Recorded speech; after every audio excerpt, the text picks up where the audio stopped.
Que nous réserve le Bitcoin dans les semaines à venir? C'est ce que nous allons voir dans l'analyse du jour. Mais avant de commencer, n'oubliez pas de vous abonner, de mettre un petit pouce bleu et de laisser un commentaire. Alors avant de commencer, j'aimerais dire bonjour aux nouveaux arrivants parce que ce week-end ou même un petit peu avant, il y a eu 10-15 personnes qui sont venues s'abonner d'un coup alors que j'avais pas fait de vidéo. Donc je pense que c'est dû à la vidéo d'un autre youtubeur, et je me rappelle plus son nom, qui a sorti une vidéo sur à peu près, un peu plus de 70. Il donnait son avis sur un peu, tous les enfin sur une bonne partie des influenceurs, les youtubeurs du Crypto FR. Et alors bien entendu, je faisais pas partie de la vidéo, mais pas mal d'entre vous m'ont cité en commentaire. Du coup, il m'a rajouté en commentaire épinglé, et je pense que les nouveaux arrivants, vous devez venir de là. Donc, bienvenue à vous. J'espère que la vidéo va vous plaire. Alors, je vous préviens tout de suite, mes vidéos sont un peu différentes par rapport aux autres youtubeurs ou influenceurs, tout simplement parce que je suis analyste et je ne me considère pas vraiment comme un influenceur ou un youtubeur. Et donc, ici, 90% du temps, on se concentre sur l'analyse graphique, parce que comme je le répète à chaque fois, tout est dans le graphique. On voit très peu les news ou très peu les paramètres extérieurs. Et jusqu'à présent, parce que ça fait 7 ans que je fais des analyses, j'ai commencé sur TradingView en 2000, ouais, en 2018, et ensuite j'ai switché sur YouTube en 2021, et jusqu'à présent, ça nous a plutôt bien réussi et on va continuer comme ça. Alors, je vous invite, du coup, pour les nouveaux, à aller voir de petites vidéos, tuto des vagues d'Elliott, tout simplement parce que régulièrement sur la chaîne, on fait de l'éliotisme et ce serait dommage que vous ne compreniez pas ce que je raconte. Donc, si vous avez aucune idée ce que c'est les vagues d'Elliott, allez voir le tuto, c'est très simple et pourrez comprendre mes analyses, mais également celles des autres youtubeurs, et également les 7 premières minutes de cette vidéo pour vous expliquer en quoi consiste le travail d'un analyste. Voilà. Sur ce, on ne va pas perdre plus de temps et on va se diriger vers la crypto map de la semaine qui est pratiquement entièrement verte. Alors on a quelques altcoins qui corrigent, notamment MYX et WorldCoin qui avaient très bien performé, donc c'est normal qu'ils corrigent un peu. Mais sinon, on a des hausses de 5 à 10% sur l'ensemble des altcoins, plus quelques altcoins qui performent très bien, notamment Saros 25%, IMX 28%, MNT 35%, et surtout Pump qui continue son ascension avec un très joli plus 77% sur la semaine. Au niveau de la cryptomap du jour, hein, Bitcoin reprend un peu de couleur et donc les altcoins, ça leur fait du bien. Et à part deux altcoins, hein, l'ensemble des altcoins, c'est du 5 à 10% sur l'ensemble des altcoins, donc tout va bien de ce côté-là. Le dollar, le dollar, c'est parfait. Il fait exactement ce qu'on attendait de lui au niveau du court terme. Alors je vais quand même rappeler, hein, vu qu'il y a des nouveaux sur la chaîne, un peu la situation globale. On a un dollar qui évolue depuis 2008 dans un canal haussier et on essaye de prédire les mouvements du dollar. Alors par exemple, ici, hein, vous avez prédit un dollar qui allait rentrer en bull market, qu'elle est montée, et donc un bear market pour le Bitcoin, et qu'elle allait potentiellement rejoindre cette flèche. Voilà, cette flèche au départ était en pointillé comme celle-ci et comme celle-ci. Et bah, ça s'est bien déroulé comme on l'avait prévu. Ensuite, avant même qu'on atteigne ce point-là, je vous avais dit qu'ensuite, il y aurait une correction en ABC pour rejoindre potentiellement ce point-là, avec une ABC, la B qui reviendrait chercher soit les 0,382, soit la zone de rechargement de short. On a décidé de venir rechercher la zone de rechargement de short et puis ensuite faire un mouvement comme ça pour potentiellement finir son bear market avant un rebond et une nouvelle bull market. Alors, je vous rappelle également que à chaque fois que le dollar et le Bitcoin sont inversement corrélés. Donc à chaque fois qu'on a un bear market sur le dollar, on a un bull run sur le Bitcoin, et inversement, bull market sur le dollar, bear market sur le Bitcoin. Voilà, un nouveau bull market. Donc c'était là le dernier bear market sur le Bitcoin en 2021-2022. Et ensuite, nouveau bull market sur le Bitcoin, bear market sur le dollar. Voilà. Le dollar a atteint notre target, qui est notre première target, hein. On a deux scénarios. Lui, c'est le scénario principal. À plus court terme, quand on est venu ici taper là, je vous avais dit probablement on allait construire un bottom, avoir un rebond et revenir taper là. Voilà, bon, aïe, c'est exactement ce qu'on a fait. Et donc là, potentiellement, on pourrait construire le bottom final avant de potentiellement commencer, alors ça peut prendre plusieurs semaines, ne vous inquiétez pas, heu, un nouveau bull market. Bien entendu, ça impliquerait une fin de bull market pour le Bitcoin, bien que sur du court terme, ils peuvent être décalés, donc le Bitcoin peut continuer à pousser un petit peu, même lorsque le dollar va commencer son bull market, parce qu'ils sont inversement corrélés sur du moyen long terme, pas sur du court terme. Mais le dollar pourrait également choisir le deuxième scénario, c'est-à-dire que, bien évidemment, on est dans un canal, on est sur une trendline haussière, et on est venu la tester à plusieurs reprises. Au bout d'un moment, bah, c'est comme tout support, ça peut casser. Il pourrait décider de casser le canal et d'aller rejoindre la deuxième target. Pour ça qu'on a un petit pointillé ici, parce qu'on a un deuxième objectif. C'est pas le scénario principal, mais c'est un scénario qu'on surveille et qu'on se laisse la possibilité de se réaliser. Donc si on devait casser ce canal pour aller rejoindre ce gros support, vous voyez, c'est un très gros support à long terme, hein. On est venu en 2009, en 2010, en résistance, puis en support en 2018 et en 2021. Donc ce serait le deuxième objectif.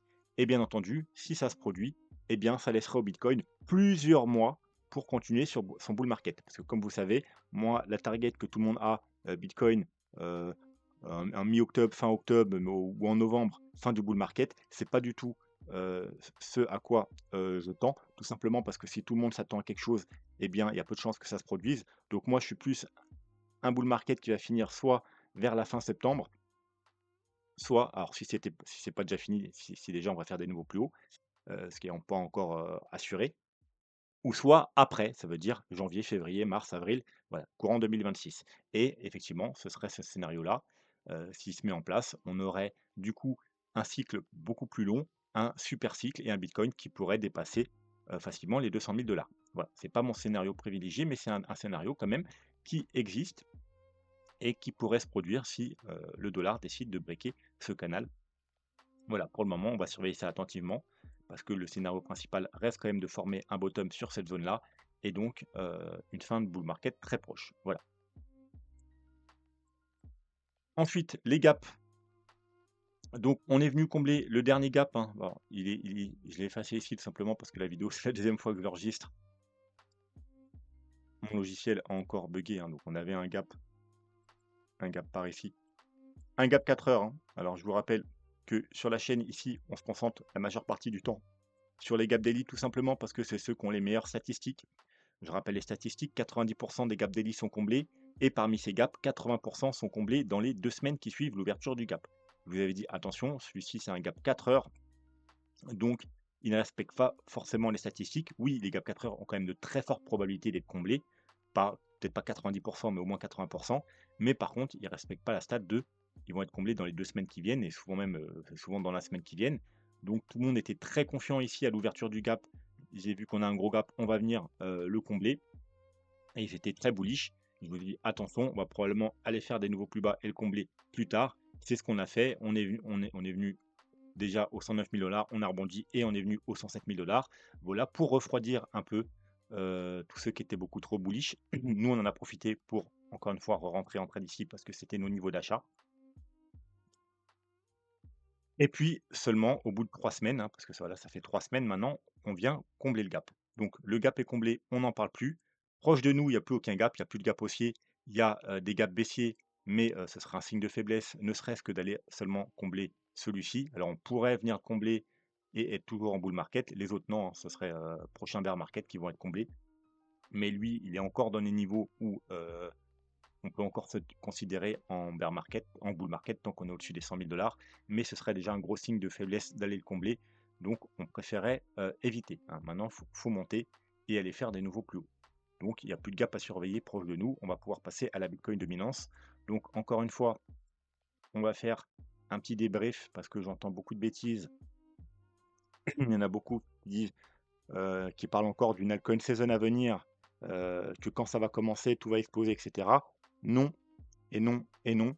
Moi, je vous avais dit, l'alcool saison, hein, je vous avais encore sorti ma petite boule de cristal comme je fais de temps en temps, va probablement commencer. Et puis, alors, je sais pas, ça va être loin, mais je pense pas que je vais pouvoir retrouver la vidéo. Ça va être beaucoup trop loin, je pense. Mais si vous êtes motivé, vous allez chercher. Ah voilà. Oh, Alcon Season, départ le 30 juin. Voilà, il y a 2 mois. Eh bien, l'Alcon Season a démarré le 30 juin. Voilà. Boule de cristal, Talak boule de cristal, vous me connaissez. De temps en temps, je vous sors des petites choses comme ça. Et donc l'Alcon Season a déjà commencé, les amis. Et je vais même aller plus loin, l'Alcon Season, si tout se passe comme prévu, eh bien, on est déjà à la moitié de l'Alcon Season. Tout simplement parce que les gros objectifs de l'Alcon Season se trouvent ici, hein. C'est une grosse zone de support. Il y a peu de chances qu'on ait, comme au précédent bull market, rejoindre ce niveau-là. Le Bitcoin est trop fort. Les les conditions ont changé. En termes de pourcentage, il y a beaucoup plus maintenant de grosses entreprises, de gros portefeuilles, d'institutionnels sur le marché par rapport aux petits particuliers et ces personnes-là ne vont pas aller investir dans les petites cryptos. Ils vont se concentrer en grosse majorité sur le bitcoin et sur quelques autres grosses cryptos et donc on aura peu de chances d'avoir une bitcoin dominance qui rejoigne ces zones-là. Donc forcément, l'alcool saison va être moins forte puisque non seulement elle n'a pas commencé aussi haut, vous voyez, on était autour des 71, là, elle a commencé autour des 66 et elle n'ira pas aussi basse, hein. Donc c'est ce mouvement-là, l'alcool saison et comme vous pouvez voir, eh bien, alors il y a une borne hausse, 52, borne basse au 48, c'est dans cette zone-là. Si on rejoint seulement les 52, eh bien, on a déjà fait la moitié du chemin. Voilà, hein, donc écoutez pas ceux qui vous disent, qu'il va y avoir une alcool season qui va bientôt commencer et qu'on va aller to the moon. Non, vous voyez? On va faire exactement la même chose qu'on a fait ici. Ça veut dire que certains altcoins vont très bien performer, mais ça va être une minorité d'altcoins, hein. Vous voyez que durant ce mouvement, il y a des altcoins qui ont très bien performé, mais il y en a d'autres qui ont sous-performé le bitcoin, heu et voilà et puis on va avoir, si tout se passe bien, là, on a une petite consolidation, une nouvelle jambe, baissière.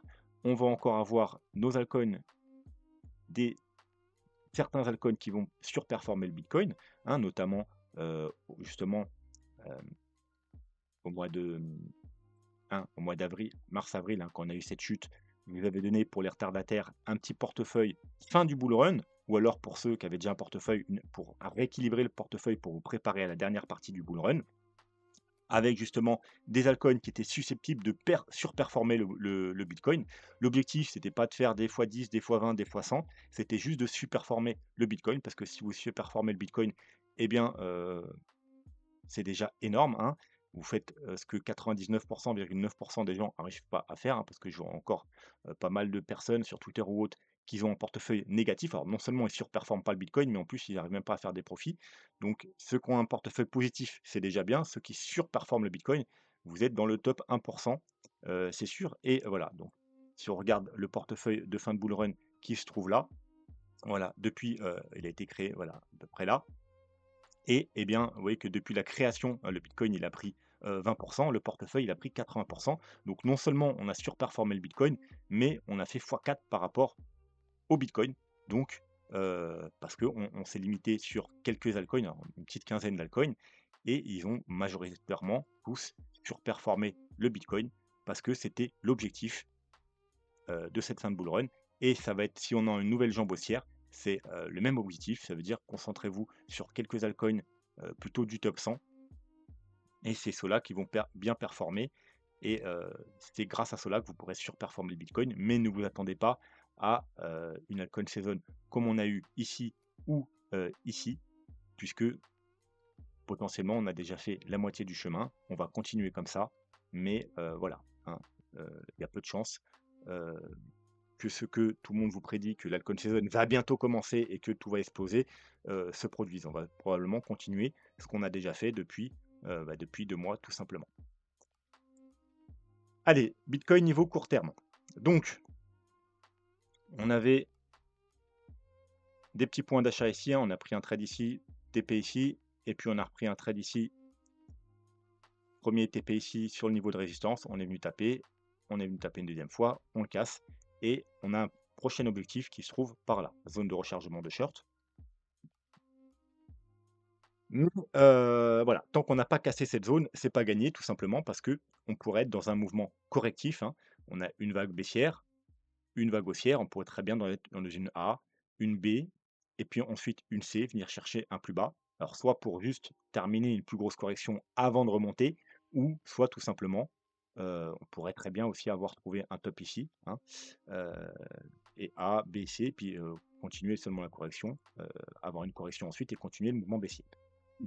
Donc, nous, ce qu'on veut, c'est avoir un mouvement qui est vraiment impulsif. Pour ça, comment on trouve un mouvement impulsif? Eh bien, on se tourne vers les vagues d'Elliott et donc on regarde. Pour l'instant, on a une, 2, 3. Malheureusement, 3. Tant qu'on a trois mouvements, eh bien, ça peut être soit le début d'un mouvement impulsif parce que les mouvements impulsifs se font en 5 vagues, soit un mouvement correctif qui se fait en 3 vagues. Donc pour ça, on va descendre un petit peu dans les petits time frames et on va voir ce qu'on attend. Donc, on a une première vague là, ou là, et là peut-être on a une flat, bref, on a une première vague là, on va peut-être se mettre en buteur, ça va être plus propre. Donc voilà. On a une première vague, une vague 2, une vague 3 en construction, et la vague 3, nous ce qu'on veut,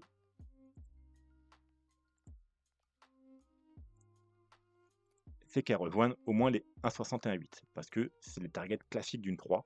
Dans la majeure partie du temps, les 3 rejoignent au moins les 1,61,8. C'est-à-dire si on ne rejoint pas les 1,61,8, eh bien, probabilité qu'on soit dans une 3 diminue et la probabilité qu'on soit juste dans un mouvement correctif et du coup qu'on ait une nouvelle vague baissière qui suive augmente. Donc on veut rejoindre au moins ce mouvement. Ensuite, si on rejoint au moins ce mouvement, à peu près au niveau de la zone voilà, du bas de la zone de rechargement de shirt, hop, un petit peu plus haut, on va chercher les 118 000 $. Alors, qu'on s'arrête là ou qu'on aille un peu plus haut, ensuite, on attendra une vague 4, donc une petite correction, et c'est là que tout va se jouer. Parce que, alors on va s'enlever à ça avant pour y voir plus clair, hein. Donc mettons qu'on va rejoindre parfaitement, alors on avait dit à peu près les 118 000, voilà, quelque chose comme ça. On atteint ici et on commence notre vague 4, et ben ce qu'on voudra tenir, ce sera ce niveau-là, hein. Parce qu'on a eu plutôt une forte une, donc on veut une faible 4, donc 1,23,6, 1,38,2, et ce sera l'objectif, en grosso modo, un pullback, hein, sur la zone de, sur la zone de résistance. Hein, on vient là, on fait un pullback ici, voire un petit peu appuyé ici, et ensuite on veut une nouvelle jambe haussière. Si par contre on casse ce niveau, eh bien les probabilités qu'on soit dans une 4 diminuent fortement et on sera plutôt dans un, du coup, dans un mouvement correctif, hein. On aura fait 1, 2, 3, donc une A, B, C, et puis on entame une grosse A, B et C. Donc si on atteint cette zone-là et qu'on commence à corriger, on voudra surtout pas recasser en fait, le dernier plus bas ici. Voilà. À partir du moment où on cassera le dernier plus bas qu'on a fait ici, cette correction intermédiaire, eh bien, ça éliminera le potentiel, vague impulsive et on sera a priori plus dans une correction. Et donc, il faudra s'attendre à revenir chercher, un double bottom ou des plus bas pour une correction plus classique. Voilà, donc nous, ce qu'on veut là, c'est monter au moins là, voire même casser, hein. Le mieux, ce serait d'avoir une 3 heu, beaucoup plus bullish, hein. Alors à plus court terme, la 3 commence ici, donc 1, 2, 3, 4, et là on est à la vague 5, hein, donc on peut même se faire des objectifs de vague 5. Voilà, la minimum pour une vague 5, c'est 1,61,8. Voilà, donc c'est ce qui correspondrait, on ferait un petit peu au-dessus, donc justement à la vague 3 minimum. Mais ce qu'on aimerait, nous, c'est une vague 5 plus classique. On a la vague 5 classique ici, voilà. Et donc, ce serait du coup totalement une vague 3. La correction s'éloignerait. Et donc voilà, cette semaine, c'est l'objectif, aller casser au-dessus des 119 000 $ pour aller rejoindre au moins ici, hein. On pourrait même aller rejoindre ici si on est très bullish, hein, une vague 5 peut rejoindre les 1,61,8. Mais aller au moins rejoindre ici avant une nouvelle correction, parce que du coup, si on vient, alors on a vu quoi? Heu, c'était les à peu près là, 120 000 $. Ouais, 120 000 $, et bien du coup, la zone de la vague 4, voilà. Et là, ce sera encore mieux parce que la vague 4, du coup, elle viendrait pile poil, alors soit même au 0,236, 77 000, soit ici, ça veut dire vraiment sur le haut, voilà, et pas plus bas. Et à partir du moment où on recasserait les 116 000 $, eh bien, ce serait problématique, mais normalement, on ne devrait pas recasser cette zone ensuite. Donc voilà. Donc cette semaine, il faut vraiment monter, aller rechercher au minimum les 118 000 $, et au mieux, ce serait encore mieux d'aller chercher les 120 000 $ avant une prochaine correction, voire même un peu plus haut, pourquoi pas. Et là, ça nous dirait qu'il y a beaucoup plus de probabilité qu'on soit dans une vague impulsive, donc que cette correction soit terminée et qu'on pourra aller faire des nouveaux plus hauts. Bref, on va aller maintenant s'intéresser au plus long terme, donc on va voir quelques graphiques. On commence par celui-ci. Celui-ci, c'est parfait, il fait exactement ce qu'on attendait de lui, c'est-à-dire qu'on a une très jolie épaule tête-épaule inversée. C'est un mouvement euh, haussier, c'est une structure bullish, mais seulement si c'est validé. Donc on a cassé ici la structure, la base, la ligne de coup de l'épaule tête-épaule. On est venu faire un pullback, comme je dis, pullback appuyé, c'est-à-dire un pullback avec un petit fake out. Et ce qu'on voulait, c'était surtout pas confirmer la cassure de la structure, c'est-à-dire ne pas avoir une bougie de confirmation. On a une bougie verte et on voulait ensuite réintégrer, reclôturer au-dessus. Donc c'est chose qui a été faite la semaine dernière. Maintenant, on veut la bougie de confirmation, parce qu'on pourrait avoir double fake out. C'est-à-dire si on devait avoir une bougie rouge qui reclôture en dessous des 113 000 $, eh bien, c'est-à-dire là, on a fait un fake out baissier et là, on aura fait un fake out haussier et c'est très bearish. Voilà. Donc ce qu'on veut cette semaine, c'est dans le meilleur des cas, une bougie verte et dans le pire des cas, si on a une bougie rouge, c'est une bougie rouge qui ne clôture pas sous les 113 000 $. Si on a une bougie rouge, mais qu'on est toujours au-dessus des 113 000 $, c'est plutôt neutre, légèrement bearish.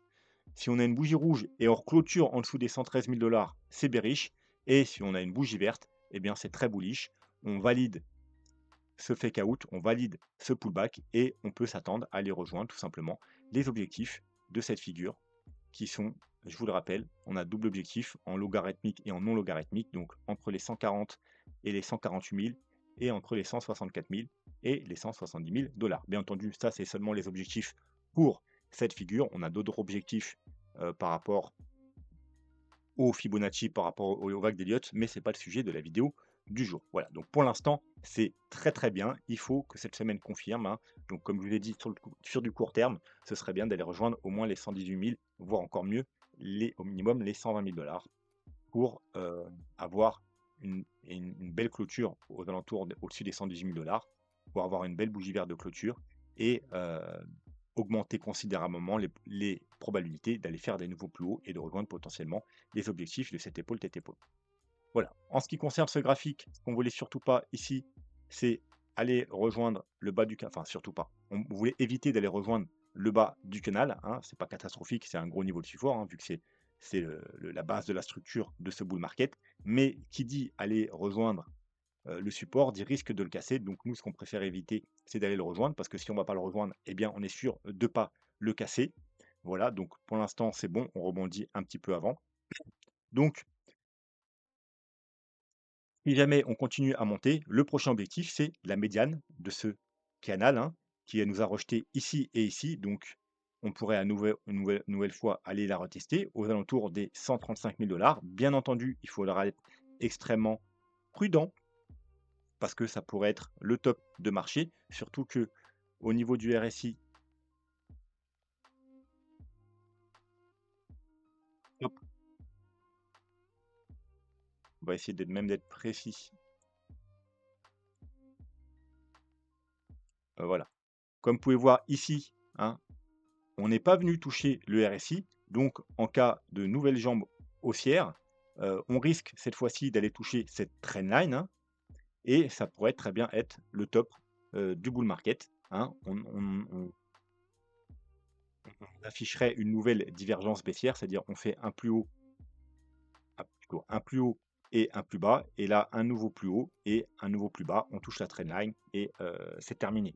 Voilà, donc on serait sur une grosse résistance, la médiane de ce canal, résistance au niveau du RSI, et donc extrêmement prudent, ça pourrait être le top du bull market. Bien entendu, si on arrive à s'affranchir de cette médiane et qu'en plus on casse la trendline du RSI, là, il faudrait s'attendre à une accélération haussière, c'est-à-dire une hausse qui accélère fortement, pour aller rejoindre, alors vous le savez, on a sur le RSI un niveau mensuel. Alors, sur ce graphique, on ne pourra pas le voir, j'ai pas tout l'historique, on le verra peut-être sur le graphique d'après. Bref, aller rejoindre le niveau mensuel. Et sur le graphique là, et bien tout simplement, hein, si on break la médiane, bah, l'objectif, c'est comme à chaque fois qu'on break une borne, hein, quand on break la médiane, on va rejoindre le bas. Ici, on va rejoindre le haut, on break, on va rejoindre le bas, on break, on va rejoindre le haut, on break, on va rejoindre le bas. Et bien lorsqu'on breakera la médiane, si ça se produit, hein, donc les 135 000 $, on pourrait viser tout simplement le haut. Et le haut, alors tout dépend de combien de temps ça va prendre, hein, pourrait se situer entre les 170 et les 190 000 $. Sauf si on est dans le scénario du dollar avec un Bitcoin qui monte plusieurs mois encore et que ça prend le temps pour monter, eh bien on pourrait les rejoindre, par exemple finir, j'en sais rien moi, au mois de février, mars à 230 000 $ par exemple. Après, il faudra prolonger le canal tout simplement. Et vous voyez que par exemple au 30 mars, on est à 259 000 $. Au mois de février, on est à 236 000. Au mois de janvier, on est à 224 000, etc., etc. Et puis si même on continue de monter, hein, on pourra monter voilà, beaucoup plus haut. Bref, voilà. Premier temps, Premier objectif, aller rechercher la médiane aux alentours des 235 000 $. Et ensuite, on avise. Attention, grosse résistance. Ça pourrait être le top du bull market, surtout si se fait à la fin du mois. Parce que comme vous le savez, si on doit suivre la liquidité à la fin du mois, on devrait avoir une correction importante. Alors, on ne va pas revoir la liquidité aujourd'hui. On verra ça dans la vidéo de demain. Mais si vous avez suivi les vidéos, vous savez que depuis, on avait analysé la liquidité et on avait vu que on devait avoir une hausse du début septembre aux alentours du 25 septembre, hein, enfin la fin septembre, on n'est pas 5 jours près, donc entre le 20 et le 30 septembre, on devait avoir une hausse du début septembre jusqu'au 20-30 septembre, et ensuite une nouvelle correction, hein. Donc on pourrait très bien avoir une hausse qui s'accélère jusqu'à la fin septembre et ensuite avoir la grosse correction pour suivre la liquidité. Voilà. Mais on verra tout ça dans la prochaine vidéo quand on s'intéressera à la liquidité. Ensuite, ici, graphique long terme, hein, je vous le rappelle, pour les nouveaux, si vous voulez un graphique avec tout l'historique du Bitcoin, vous allez sur Bitcoin Index et vous avez l'historique depuis 2009. Alors, on va commencer par le graphique en lui-même. Donc, ici, je vous avais dit, on est probablement dans le même cas de figure qu'ici, c'est-à-dire on est venu toucher une résistance, on vient sur l'ancienne, faire un pullback sur l'ancienne résistance, pullback appuyé, donc petit fake out, on réintègre, on revient tester la résistance, on casse et on vient chercher une nouvelle résistance qui est ici, hein, c'est la grosse résistance à casser, hein. Si vous voulez un niveau à casser en weekly, c'est celui-là. Vous voyez que pendant de nombreuses semaines, on a essayé de passer au travers des 119 500, on n'a pas réussi. Donc rejet, on revient faire comme ici, c'est-à-dire retester l'ancienne résistance qui devient support avec un petit pullback appuyé avec un petit fake out et on réintègre. Et donc l'objectif comme ici, c'est d'aller retester à nouveau cette résistance. Et si on arrive à la casser, on aura notre nouveau mouvement haussier, probablement pour rejoindre aux alentours des 130 000 $, pour créer une nouvelle zone 130-135 000 $, une nouvelle zone de résistance, potentiellement après avec une nouvelle correction, hein. Alors soit c'est une correction pour revenir potentiellement tester ça avant de repartir plus haut, ou soit pour commencer un nouveau bear market. Mais quoi qu'il en soit, la priorité, si on veut une nouvelle belle jambe haussière, c'est en weekly, arriver à clôturer au-dessus des 119 500 $, et ne surtout pas recasser ce niveau-là, donc aux alentours des 109 000 $. On peut regarder aussi notre fameuse trendline, peut-être la mettre un peu plus gros. Voilà. Donc, une trendline qui prend le top de décembre 2017, le top de février, avril, mars 2021, le deuxième top en octobre 2021, puis il a pris le top là en décembre et le top en janvier, et puis également le top en mai. Finalement, ici, on a réussi à la casser. On a fait un pullback, mais on a été double fois rejeté, enfin plusieurs fois rejeté, mais voilà, une fois on va dire pullback, deuxième fois rejeté par ce fameux niveau des 119 500 $. On a réintégré et ce qu'on voulait, bah, c'était surtout pas, vous voyez, repasser au-dessus de ce niveau. On a bien venu chercher ce niveau d'achat. Et là, on essaye, hein, la semaine dernière, on a bloqué, hein, sur cette fameuse trendline et on essaye de repasser, hein. Donc ce qu'on veut, c'est reclôturer au-dessus de cette trendline. Donc cette semaine, on veut absolument une bougie verte, hein, et pas fake out, hein, parce que si on réintègre là, ce sera juste un pullback appuyé, donc un fake out, et pour repartir à la baisse. Donc on veut une belle clôture verte et ensuite, comme vous le savez, breaker les 119 500 $. Et voilà, donc pour l'instant, à l'instant T, c'est bien. On est repassé au-dessus de cette trendline et on espère se diriger vers ce niveau et enfin le casser pour avoir notre nouvelle jambe haussière. Si on clôture la semaine en rouge en dessous de ce niveau, bah, on ira probablement rejoindre ici, puis casser, et puis voilà, ce sera le début des problèmes malheureusement. Au niveau des indicateurs, le RSI, on a déjà vu. Le MACD weekly, donc, alors une seconde, je vais boire un petit peu parce que je commence à avoir la gorge sèche. Donc, on est sur le point d'avoir un croisement haussier sur le stock RSI, donc c'est pas mal. Au niveau du MACD, on a vu que la semaine dernière, ça commençait à ralentir également. On avait une bougie rose Et voilà, toujours bougie rose. Donc ce qu'on voudra bien entendu, c'est, confirmation sur le stock RSI MACD. Pour l'instant, on n'a rien. Alors l'idéal, hein, ça aurait été de revenir chercher la zone de surachat. Pourquoi? Parce que si on veut des mouvements puissants, c'est, en général lorsqu'on est dans les zones de survente, excusez-moi, qu'on a les plus gros mouvements. Vous voyez, on vient chercher la zone de survente et puis on peut avoir un joli mouvement haussier. On vient chercher la zone de survente, on peut avoir un joli mouvement haussier. On vient chercher la zone de survente, on peut avoir un joli mouvement haussier. Parce qu'en général, quand on a des, croisements au on n'est pas en zone de survente, ben, on a des mouvements haussiers, mais moins puissants, probablement un mouvement qui va diverger. Donc aller chercher des 135 000 et pas beaucoup plus haut. Alors, il y a des exceptions, hein, et je vais justement vous montrer un truc qui contredit totalement ce que je viens de vous dire, parce qu'il y a toujours des exceptions. Euh, voilà, ici, vous voyez, ici, on a eu un croisement totalement au milieu, exactement quasiment au même niveau, hein. Vous voyez, on est au même niveau. On est exactement au même niveau. Donc, vous voyez, on peut regarder le mouvement là, tac, tac, tac, tac, tac, tac, tac. On est exactement quasiment sur le même mouvement. Et derrière, il s'en est suivi quoi? Il s'en est suivi ça. Voilà, parce on est venu là, mais on est resté un certain moment en zone de surachat, et puis même après on a eu une chute et une divergence et on a pu voilà. Donc, vous voyez, bon. Alors la différence, c'est que là, on était plutôt en début de bull market, on était en confirmation de bull market, on était à peu près à ces niveaux-là, alors que là, on est plutôt sur une fin de bull market. Donc je m'attends pas à quelque chose comme ça, mais voilà, comme quoi qu'il peut y avoir des exceptions. Dans la majeure partie du temps, c'est vrai que lorsqu'on est au milieu, on a des mouvements moins puissants, donc je m'attends plutôt à les rechercher aux alentours des 130 000 $, et non pas aller to the moon. Voilà, contrairement à si on était venu plus bas. Alors si par exemple on est dans un mouvement correctif, comme je l'ai dit en début de vidéo, A, B, qu'on devait aller faire MC et ensuite pour aller faire des plus hauts, eh bien là on irait rejoindre la zone de surachat et effectivement ensuite on pourrait avoir un mouvement beaucoup plus puissant. Mais voilà, hein, il y a toujours des exceptions. On l'a vu ici, on a un mouvement qui est très ressemblant, donc on n'aura pas ce genre de mouvement bien entendu parce qu'on ne se situe pas au même niveau sur le cycle, mais voilà.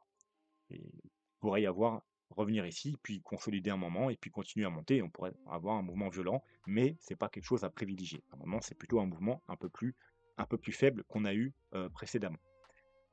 En 3 jours, bien entendu, on l'avait vu depuis pas mal de temps.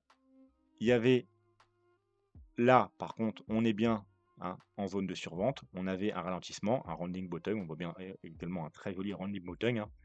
Maintenant, il faut valider, hein, il faut recasser ce niveau-là pour valider, si vous voulez, ce petit rounding bottom.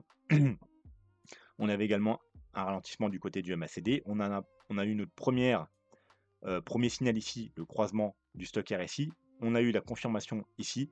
Il nous manque plus que la confirmation du MACD.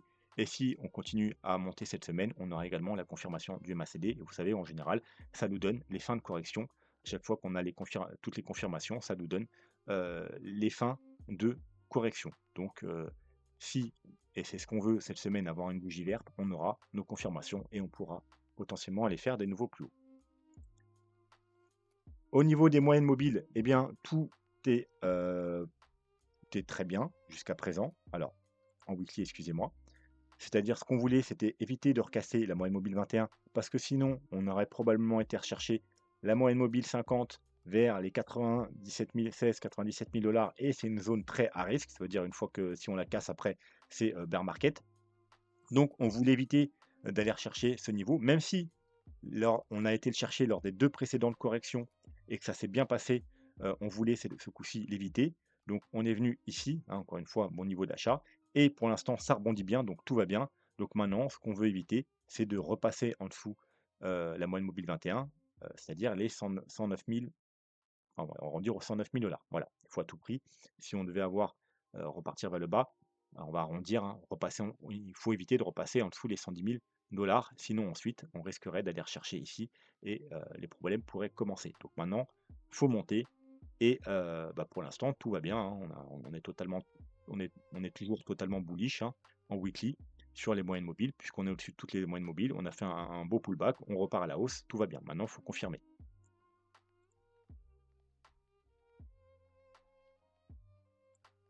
Et au niveau d'Ishimoku, voilà, aujourd'hui, on va pas aller plus loin, on va s'arrêter sur Ishimoku et s'il y a d'autres indicateurs à voir, on les verra au cours de la semaine, pour regarder une vidéo un peu, surtout qu'il y a des nouveaux arrivants. Si je commence à vous noyé sous 150 000 indicateurs, vous allez être perdu. Donc au niveau d'Ishimoku, ce qu'on voulait pas, c'était avoir une confirmation de la cassure de cette Tenkan, hein. Vous voyez que tant qu'on garde la Tenkan, on est, haussier et quand on perd la Tenkan, eh bien, on a un gros mouvement, correctif. Donc on voulait éviter un gros mouvement correctif. On veut que juste ce soit un petit mouvement correctif, hem, puisque le prochain gros mouvement correctif sera probablement le début du bear market. Et donc on voulait pas de bougie de confirmation, c'est-à-dire on a une bougie de cassure, on voulait pas de bougie de confirmation, on a une bougie verte, très bien, une deuxième bougie verte, on est revenu tester la Tenkan et maintenant on veut, hein, on est en train, c'est ce qu'on est en train d'essayer de faire, donc le début de semaine se passe parfaitement et on veut clôturer la semaine au-dessus, avoir une bougie de confirmation pour repasser totalement bullish sur Ishimoku parce qu'on se retrouvera de nouveau au-dessus de la Tenkan, au-dessus de la Kinjun, au-dessus du nuage, avec nos lagging span qui est au-dessus, de tout et donc on repassera totalement bullish, hein. Bien entendu, il faudra aussi une semaine de confirmation la semaine d'après, mais si on arrive à avoir une belle clôture au-dessus de la Tenkan, eh bien, ça sent plutôt bon. On repasse totalement bullish et on pourra aller faire de nouveau plus haut. Et ensuite, l'objectif, ce sera de tenir cette Tenkan qui se trouve aux alentours des 116 000 $. Donc ensuite, il ne faut plus repasser en dessous des 116 000 $ et quand je dis repasser, c'est en weekly avec clôture, hein. Puis, imaginons, on monte un petit peu, on a une petite correction, on peut revenir tester la Tenkan, ou même une petite mèche légèrement en dessous, mais on ne veut pas clôturer, ni encore moins avoir de confirmation en dessous, hein. Donc par exemple, si on revient chercher les 120 000 $ comme on a vu en début de vidéo et qu'on doit avoir une petite vague 4, on peut revenir justement aux alentours des 116-117 000, mais on ne veut pas réintégrer. Voilà, on veut que ça fasse support. Un petit peu, je vais vous remontrer. Voilà, hein, c'est ce qu'on parlait en début de vidéo. Si on doit rejoindre ce niveau-là et ensuite avoir une vague 4, peut-être je vais vous dessiner. Voilà, alors 1, 2, 3, 120 000 $, c'est où? Hop, et 4, voilà. Donc la 4 pour revenir tester le haut ici, ce qui correspondrait à un retest de la Tenkan, hein. On vient là et puis après on reteste la Tenkan. Mais voilà, on ne veut pas repasser en dessous ensuite. Voilà, c'est pareil ici. Merde, on ne voudra pas repasser en dessous de ces niveaux. Voilà, on doit avoir une 4 et ensuite remonter. Alors bien entendu, hein, la 3 pour aller beaucoup plus haut. Mais voilà, au niveau des statistiques, il y a plus de chances que la 3 se finisse dans cette zone et donc avoir une 4 qui revient tester ici, hein, l'ancienne résistance en tant que support. Et bien entendu, on ne veut surtout pas recasser, on veut valider ce niveau en tant que support par la suite, donc les 100, aux alentours des 116 000 $. Une fois qu'on aura passé les 119 120 $, on ne veut plus repasser en dessous des 116 000 $. On veut que ça fasse support pour ensuite avoir potentiellement notre dernière vague haussière pour aller rejoindre les 130-135 000 $ au minimum, hein. Après, c'est peut-être pas fini, hein. Peut-être là, c'est juste une, après on aura une 2, 3, 4, 5. Mais voilà. Euh, Le premier objectif raisonnable, ce sera les 130-135 000 $. Une fois qu'on y sera, on verra les indicateurs, on verra si on peut continuer le bull run et aller plus haut ou s'il y a plus de chances que ce soit terminé. Mais pour le moment, on n'en est pas du tout là. Pour le moment, il faut avoir une belle clôture au-dessus des 116 000 $. Il faut, comme on l'a vu, si on veut vraiment continuer à avoir une nouvelle jambe haussière, clôturer au-dessus des 119 400 $ et il ne faut surtout pas perdre, heu, il ne faut surtout pas perdre le bas qu'on a fait ici, c'est-à-dire les 114 000 $ et en weekly, le niveau à pas perdre, c'est les 109 000 $. Voilà. Bon, eh bien, on va s'arrêter là pour aujourd'hui. J'espère que la vidéo vous a plu. N'hésitez pas à vous abonner, mettre des petits commentaires. Pareil, hein, dans la semaine, en général dans la semaine, on analyse des altcoins. C'est des altcoins que vous me donnez en commentaire. Donc n'hésitez pas à m'envoyer vos altcoins en commentaire et je me ferai un plaisir de les analyser. Sur ce, je vous souhaite une très bonne soirée et je vous dis à demain. Tchuss.